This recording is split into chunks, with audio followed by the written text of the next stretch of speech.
নমস্কার, কেমন আছেন সবাই? আশা করি সকলে ভীষণ ভালো আছেন। আজকে বানাবো কই মাছের ঝাল আলু দিয়ে। আর এটা কিন্তু ভীষণ ভালো লাগে। তেল কইয়ের রেসিপি আমি কয়েকদিন আগে আপনাদের সঙ্গে শেয়ার করেছিলাম, এটা অনেকেই পছন্দ করেছে।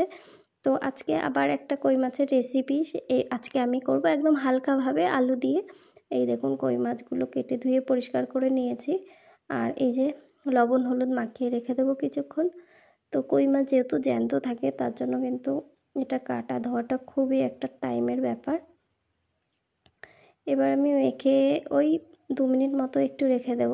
ততক্ষণে আমি কড়াইটা গরম করে নিই এখানে। তো কড়াই গরম হয়ে গেছে, এবার আমি তেল দিয়ে দিচ্ছি। আর আপনাদের একটা টিপস বলে দিচ্ছি, দেখুন কই মাছ ভাজার সময় কিন্তু বেঁকে যায়। যেহেতু এই মাছগুলো জ্যান্ত থাকে, তার জন্য কিন্তু এরকম বেঁকে যায়। তো আপনারা এইভাবে সঙ্গে সঙ্গে উল্টে দেবেন, তাহলে কিন্তু মাছটা আবার সোজা হয়ে যাবে। আর বেঁকে গেলে খুব একটা দেখতে ভালো লাগে না, ওর জন্য কিন্তু এইভাবে সঙ্গে সঙ্গে যদি আপনারা এটাকে উল্টে দেন, তাহলে কিন্তু আর বেঁকে যাবে না। তো গ্যাসের ফ্লেমটা এবার আমি একটুখানি হাই করে দিয়েছি, দিয়ে সব মাছগুলোই ভেজে নেব। কই মাছ ভাজতে কিন্তু খুব একটা টাইম লাগে না। তো গ্যাসের ফ্লেমটা হাই করে দিয়ে আমি ওই 3 মিনিট মতো একটু ভেজে নিয়েছি। এভাবেই সব মাছগুলোকে ভেজে নেব। আর আমি এখানে গ্যাসের ফ্লেমটা মিডিয়ামে রেখেছি। মিডিয়ামে রাখলে কিন্তু মাছগুলো বেশ ভালো ভাজা হয়। যদি হাই করে দেওয়া হয় তাহলে কিন্তু তাড়াতাড়ি পুড়ে যায়, মাছগুলো খুব একটা ভালো হয় না। আর দেখুন, কথা বলতে বলতে মাছগুলো সব ভাজাও হয়ে গেল। আর এই যে দেখুন, সব মাছগুলোকে ঠিক এইভাবে আমি ভেজে নিয়েছি। এবার কড়াইয়ের মধ্যে আমি কয়েকটা আলু দিয়ে দেব। এখানে একটা আলুকে আমি একটু লম্বা লম্বা পিস করে কেটে নিয়েছিলাম। এই আলুগুলোকে একটু হালকা ভেজে নেব, আর ততক্ষণে আমি একটা মশলা রেডি করে নিচ্ছি। এখানে দিয়ে দিলাম আদা বাটা 1 চামচ, হলুদ গুঁড়ো 1/2 চামচ মতো, লঙ্কার গুঁড়ো 1 চামচ, আর জিরে গুঁড়ো 1 চামচ। এবার আমি একটুখানি জল দিয়ে গুলে রেখে দেব। তো এইভাবে জল দিয়ে গুলে রাখলে কিন্তু মাছের ঝোলের টেস্টটা খুব ভালো আসে, ওর জন্যই আমি গুলে রেখে দিচ্ছি কিছুক্ষণ। ততক্ষণে আলুগুলোও আমার ভাজা হয়ে গেছে। দেখুন, আলুগুলো এভাবেই থাক। আর আলুগুলোকে একটু সাইড করে নিয়ে আমি এর মধ্যে আরও 2 চামচ মতো তেল অ্যাড করে দেব। আর এর মধ্যে কিন্তু আমি ফোড়নটা দিয়ে দেবো, আলুগুলোকে এক্সট্রা আর তুললাম না, এর মধ্যেই হয়ে যাবে। তো এবার আমি দিয়ে দিলাম তেজপাতা আর গোটা জিরে, ব্যাস ফোড়ন এইটুকুই দিলাম।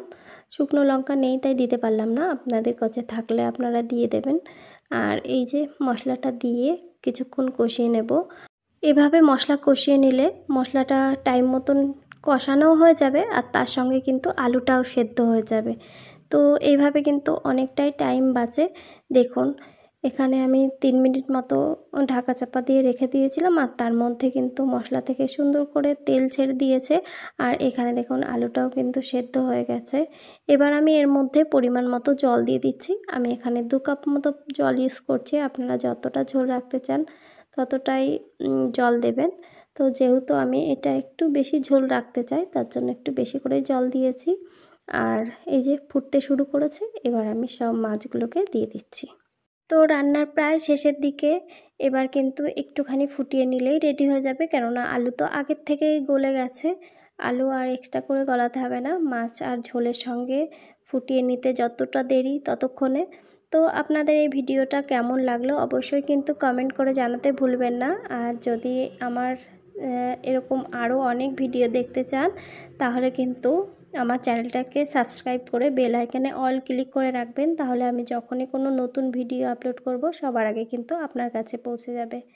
তো দেখুন, কথা বলতে বলতে কিন্তু এখানে 2 মিনিট মতো হয়েও গেছে। আর মাছ আর ঝোলের সঙ্গে খুব ভালোভাবে ফুটিয়ে নিয়েছি। তো খুব সহজেই রেডি হয়ে গেল কই মাছের ঝাল আলু দিয়ে। তো আপনাদের কেমন লাগলো অবশ্যই কমেন্ট করে জানাবেন। আজকের মতো টাটা।